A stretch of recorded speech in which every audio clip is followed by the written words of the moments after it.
Saudações a todos que nos assistem. Neste vasto universo do conhecimento surgem desafios que exigem de nós compreensão. A informação previne, mas não garante mudanças de comportamentos e aquele manejo mais assertivo do que estudamos, do que pesquisamos e daquilo que queremos melhoras. Eis que adentramos no reino do autismo, uma jornada de descobertas, mas também de muito coração. Nas asas do silêncio voam segredos. Em cada gesto singular e por vezes até ausentes, um mar de emoções acontece. Sim, é um mundo singular de infinitas sensações. Sensações não tão raramente criticadas, não conhecidas, julgadas, vez que outras até assustadoras para famílias, escola e até mesmo a pessoa com autismo. Em meio aos mistérios do autismo, sob a luz do entendimento, é possível desvendar caminhos, derrubar mitos e que o conhecimento, quiçá o conhecimento, seja sempre um farol de esperança. Para a inclusão que todos nós tanto falamos, o respeito, o amor com estratégia são os alicerces de uma sociedade mais feliz. Eu sou Rosicléia Rossi e você está aqui no nosso canal Mentes Quentes, hoje falando sobre o autismo.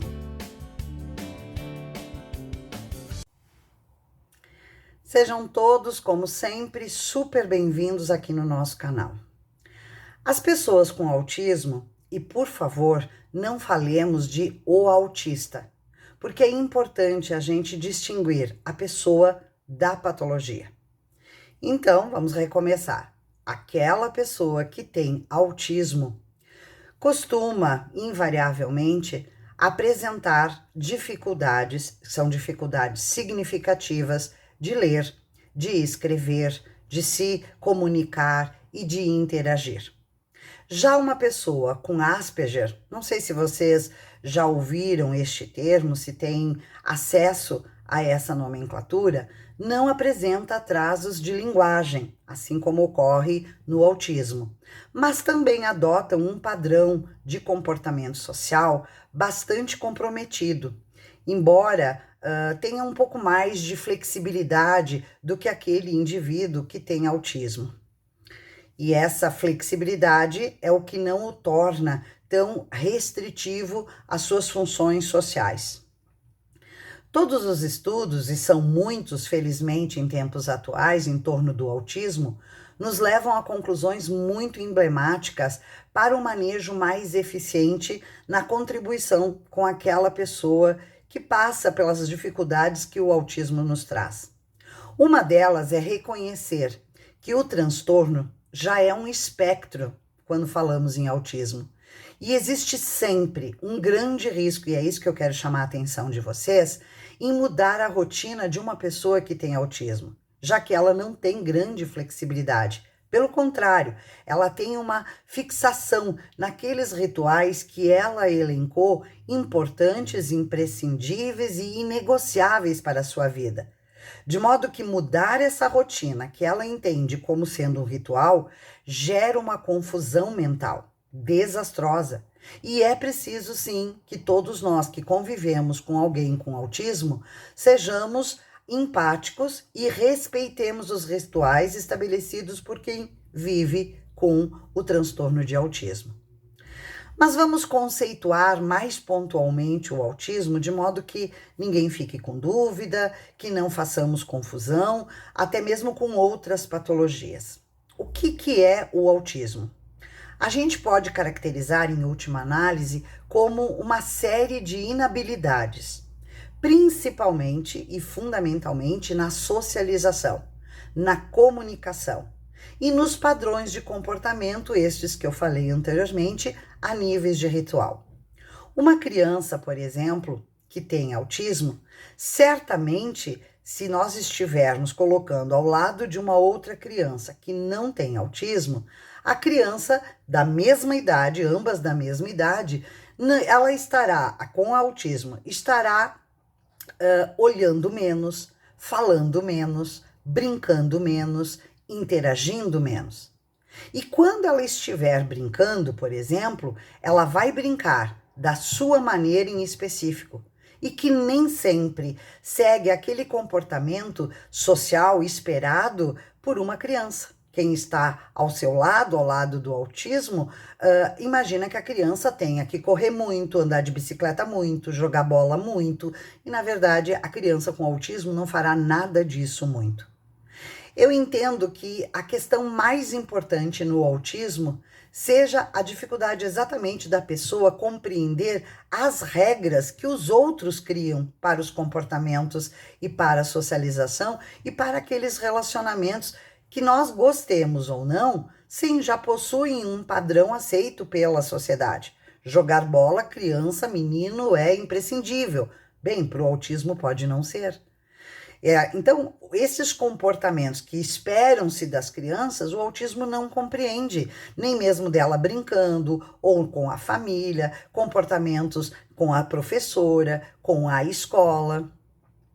De modo que, se uma professora em sala de aula, ela começa a falar de modo mais alto e até teatralizar um determinado conteúdo para chamar a atenção da classe sobre aquele tema, certamente ela vai conseguir alcançar êxito com o seu teatro, com a sua música, falando alto, com praticamente toda a turma, exceto se houverem alunos na classe com autismo, porque aquele comportamento da professora falando mais eloquente ou ainda em um tom mais debochado, alto, vai destoar daquele ritual da criança com autismo, gerando nele uma confusão mental. Então, essa diferença de percepção de comportamento é, no meu entendimento, o que nós mais precisamos ter um olhar generoso no autismo.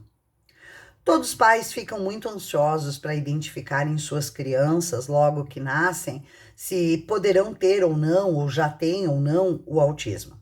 Então, ficam aqui algumas dicas bem importantes para essa avaliação da família. O bebê, desde que nasce, já está se comunicando, seja chorando, seja no olhar, seja no movimento com as mãozinhas ou com os próprios pés. A comunicação não é restrita apenas na fala.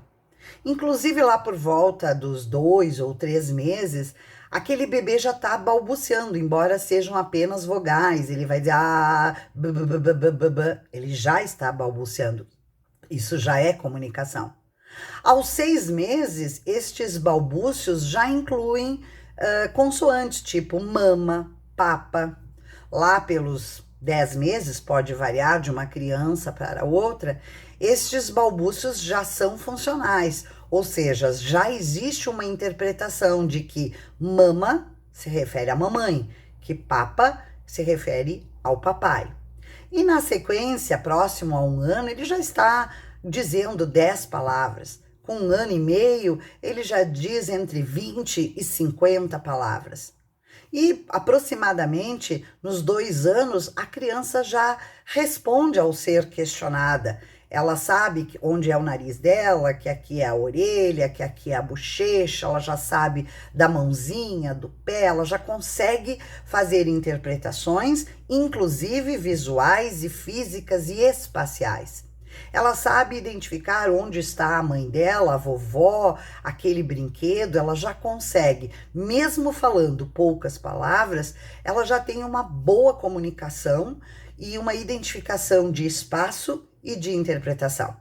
E assim o desenvolvimento infantil vai seguindo, e aos 3 anos a criança já tem noção de tempo, do que é fantasia, do que é realidade, a depender, claro, também do estímulo que essa criança está recebendo.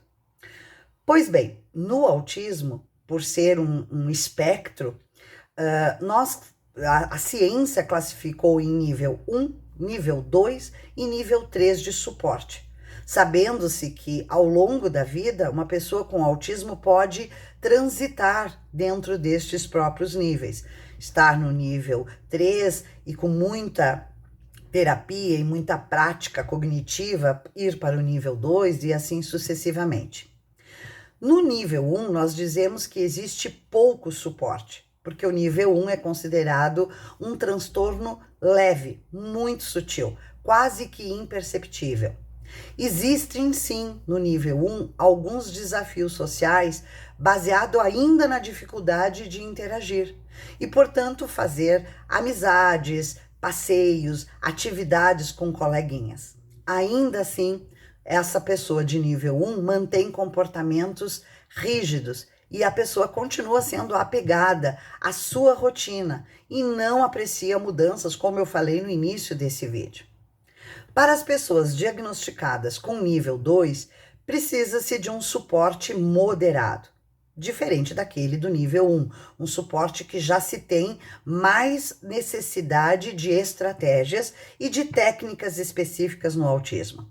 Aqui já é percebido uma pessoa que fala pouquíssimo, tem dificuldade inclusive na comunicação verbal e não reconhece praticamente expressões faciais de alegria, tristeza, braba. O autismo nível 3 é considerado severo. Aí nós identificamos perdas grandes na comunicação verbal e não verbal e praticamente sem nenhuma interação com outras pessoas. Por isso é considerado tão severo. Mas eu gostaria de chamar a atenção a vocês que estão me assistindo sobre o autismo nível 1, exatamente aquele que é sutil e leve. Porque essa pessoa com autismo nível 1, ela até consegue manter uma comunicação verbal, mesmo que limitada. Via de regra, essa pessoa não recebe tratamento, ela não tem diagnóstico pelo simples fato de que fala. Enquanto o nível 2 e 3 tem maior atenção dos pais, das escolas, dos profissionais da saúde, o nível 1 passa meio que batido. E isso tem sido uma constante preocupação. O portador de transtorno de autismo nível 1 não tem as mesmas oportunidades de tratamento, de percepções de quem está em seu torno do que os demais níveis. E avança na idade colando outras comorbidades, como a depressão, pela sua dificuldade de interagir, como a ansiedade, pela dificuldade de se fazer comunicar, o TDAH, que é aquele déficit de atenção, desempenho e performance na escola. Você pergunta para um autismo nível 1, como foi seu dia? Ele responde, bom. Aí você diz, você gosta de chocolate? Ele vai lhe responder, sim. Nossa, que bonito seu cachorro, como ele chama? Ele vai responder, Thor. Ou seja, ele não desenvolve, embora fale. A camada de profundidade da comunicação do autismo nível 1 é tão rasa que ele acaba acumulando perdas executivas, funcionais e relacionais. Ele não joga bola como os demais colegas. E ele talvez nem dê tanta risada das piadas dos amigos. Ele até fomenta determinados momentos de molecagem, de algumas brincadeiras, mas invariavelmente ele passa a ser excluído e sofre até invariavelmente de bullying. E por isso que outras patologias colam nessa pessoa. Me preocupa muito o entorno do autismo nível 1. Porque a família da criança, em nível 2 ou nível 3 de suporte, desde cedo ela buscou informação, ela encontrou apoio no pediatra, nas instituições que se dedicam ao autismo, na escola, na própria legislação. E essas pessoas colaboram para que aquela criança desenvolva-se.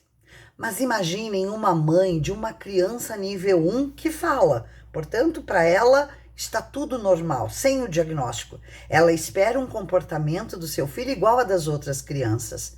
Embora ele fale pouco, tenha comportamentos estereotipados, mas ele não tem o diagnóstico de autismo. Então essa mãe manda a criança tomar banho. A criança não vai. Quando a criança vai, não quer sair. A mãe coloca uma roupinha verde na criança e ele fica em pânico, chocado, porque ele quer a roupa marrom. A mãe compra um tênis novo e a criança quer usar o antigo, mesmo fora de condições. Os amiguinhos vão todos brincar no parque. A criança pode até ir, mas não brinca, se isola. Aí lá pelos 7 anos, esta criança então recebe um diagnóstico. Autismo nível 1, deixando a família perplexa e, a bem da verdade, com pouquíssimos protocolos de tratamento para o nível 1 de suporte. Portanto, a família, o núcleo familiar, fica perdido. Já que nós estamos aqui falando de várias situações, são pequenas no autismo 1, embora se somadas ao longo da vida vão trazer sofrimento, prejuízos e perdas, nós precisamos ter um olhar mais acolhedor, mais técnico-científico também para o autismo nível 1. Diferente do nível 2 e 3, que possuem muitas pesquisas, muitos estudos, muitas técnicas e estratégias de tratamento. Mas eu também não posso deixar de compartilhar com vocês que o nível 1 tem mais, estatisticamente falando, ideação suicida. É mais acometido de depressão e ansiedade, e até mesmo de esquizofrenia. E, portanto, aqui fica de novo a nossa preocupação sobre o olhar atento das famílias, das escolas, dos pediatras, para um encaminhamento até precoce se há uma suspeita de autismo nível 1. No autismo de suporte nível 2 e 3, já se tem um consenso e um escopo de acompanhamento. Existe até mesmo uma maior empatia das pessoas, de um modo geral, com as dificuldades daquela pessoa. Porém, no nível 3, que se sugere, no nível 1, perdão, que se sugere mais sutil, espera-se a normalidade. No nível 2 e do nível 3, as pessoas são empáticas porque já conseguem perceber que aquela pessoa não alcança e não consegue alcançar um comportamento considerado normal. No autismo, nós temos outras características importantes. Nós encontramos mais alergia alimentar, mais sensibilidade intestinal e, portanto, pode ser importante, sim, restringir o leite, restringir o glúten. Não que retirar estes alimentos colabore com as disfunções comportamentais do autismo, mas para casos em que se identifique que o glúten, o leite, são questões gastrointestinais que podem trazer ainda mais problemas para a pessoa, é bom respeitar a rotina familiar, a rotina alimentar, mas tentar evitar que esses alimentos sejam ingeridos, priorizando aquilo que sabidamente não traz perdas ao indivíduo. Um outro mito que a gente faz questão de derrubar é que a pessoa com autismo não tem empatia, que ela não sente amor, que não tem afeto. Isso é uma imensa mentira. O fato da pessoa falar pouco, se comunicar com determinada dificuldade, ter uma rotina rígida e não adaptativa a alguns comportamentos, não significa que ela não esteja percebendo as coisas em seu torno, a seu modo e seu tempo, ou não esteja sequer sentindo. Não, ela tem sim muita emoção, muitos sentimentos e muitas percepções particulares. Essa dificuldade torna ainda mais cruel e truculento comportamentos das pessoas em torno de um autismo, familiares, amigos e colegas. O autismo não é falta de estímulo. Há quem diga, a criança tem autismo porque a família o estimulou pouco. Isso é mito. Existe comprovação científica suficiente para afirmar que o autismo é justificado por questões, digamos assim, genéticas, e não necessariamente por questões de estímulo. O estímulo vai ajudar a superar dificuldades do autismo, mas não é a causa. Sobre o uso de suplementos de vitamina D, B12, B9, que tanto se tem falado aí na internet, como também o ômega, pode contribuir para melhorar algumas condições no autismo. Mas muito cuidado com doses altas. Alguns apregoam que isso é adequado, não é indicado doses altas, não. A criança sentar com a perninha dobrada em W, né, que a gente vê muita criança com autismo sentada em W, é sintomático. Assim como ter crises com agitação psicomotora também é muito comum. E o protocolo mais indicado nessa situação é avaliar quando este comportamento está ocorrendo. Uma visão mais holística. Quantas vezes a criança entrou em crise? Com quem ela estava quando sentou em W? O que ela estava fazendo? A partir destas avaliações é possível quebrar algumas barreiras que se transformam em gatilhos e priorizar outros estímulos eficientes para o indivíduo reduzir aqueles comportamentos indesejáveis e prejudiciais. Em síntese, o tratamento para o autismo é multidisciplinar. E de uma pessoa para outra, ele ainda pode se diferenciar pelo ambiente, pelas suas particularidades. A pessoa, por exemplo, com dificuldade de fala, nós vamos atuar com estímulos através de uma fonoaudióloga. A outra, com uma dificuldade motora, nós podemos introduzir atividades específicas acompanhadas por um professor de educação física ou pelo profissional da fisioterapia. E assim essa pessoa poderá trafegar melhor, mesmo diante das suas dificuldades, e sustentar uma desenvoltura satisfatória na vida. Para o autismo nível 1, é super indicado a terapia, já que no nível 2 e 3 o protocolo é o ABA, que incorpora essas estratégias, que algumas eu citei anteriormente, num modelo majoritariamente de intervenções que trabalham o comportamento físico, motor. Nós temos para o nível 1 a terapia como um suporte muito importante para que aquela pessoa se desenvolva. Segundo a ONU, nós temos acredito que hoje esteja em torno de 70 milhões de pessoas com autismo. A incidência em meninos é maior do que em meninas. Nós temos uma relação de 4 meninos para uma menina com autismo. Agora, em 2023, uma estatística revelou que aqui no Brasil, 1 em cada 36 crianças, na média de 8 anos de idade, é diagnosticada com autismo. E não que esse número que eu estou trazendo para vocês esteja aumentando. Na verdade, são mais diagnósticos sendo realizados e que engrossam estes números. E felizmente esses diagnósticos estão crescendo, significa que o olhar da família e das pessoas tem sido eficiente para identificar, diagnosticar e, evidentemente, seguir no tratamento.